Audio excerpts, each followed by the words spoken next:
exploits all of these innocent people. How fucking dare you?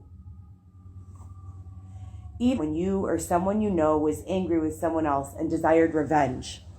In order to seek revenge, you said something to or about that person with the intention of spreading poison and making that person feel bad about him or herself. As children, we do this quite thoughtlessly, but as we grow older, we become much more calculated in our efforts to bring other people down. Then we lie to ourselves and say that person received a just punishment for their wrongdoing. When we see the world through a computer virus, it is easy to justify even the cruelest of behavior. Rape, throwing people outside of their home. We don't see that it is misuse of our word and putting us deeper into hell. For years, we have received the gossip and spells from the words of others, but also from the way we use our word with ourselves.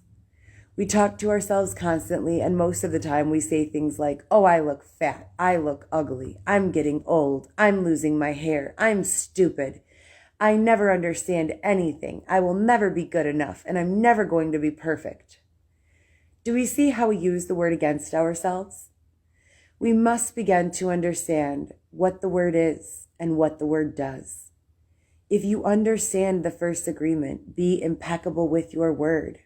You begin to see all the changes that can happen in your life. Changes first in the way you deal with yourself and later in the way you deal with other people, especially those you love the most. Consider how many times you have gossiped about the person you love the most to gain support of others for your point of view. How many times have you hooked other people's attention and spread poison about your loved one in order to make your opinion right? Your opinion is nothing but your point of view. It is not necessarily true. Your opinion comes from your beliefs, your own ego, and your own dream. We create all this poison and spread it to others just so we can feel right about our point of view. If we adopt the first agreement and become impeccable with our word, any emotional poison will eventually be cleaned from our mind and from our communication in our personal relationships, including with our pet dog or cat. Impeccability of the word will also give you immunity from anyone putting a negative spell on you. You will only receive a negative idea of your mind if your mind is fertile ground for that idea. When you become impeccable with your word, your mind is no longer fertile ground for words that come from black magic. Instead, it is fertile for the words that come from love. You can measure the impeccability of your word by your level of self-love.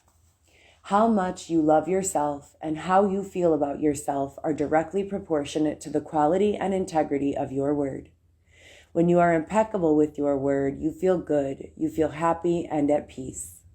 You can transcend the dream of hell just by making the agreement to be impeccable with your word. Right now, I am planting the seed in your mind. Whether or not the seed grows depends upon how fertile your mind is for the seeds of love. It is up to you to make this agreement with yourself. I am impeccable with my word. Nurture this seed.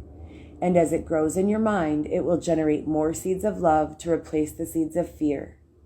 This first agreement will change the kind of seeds your mind is fertile for. Be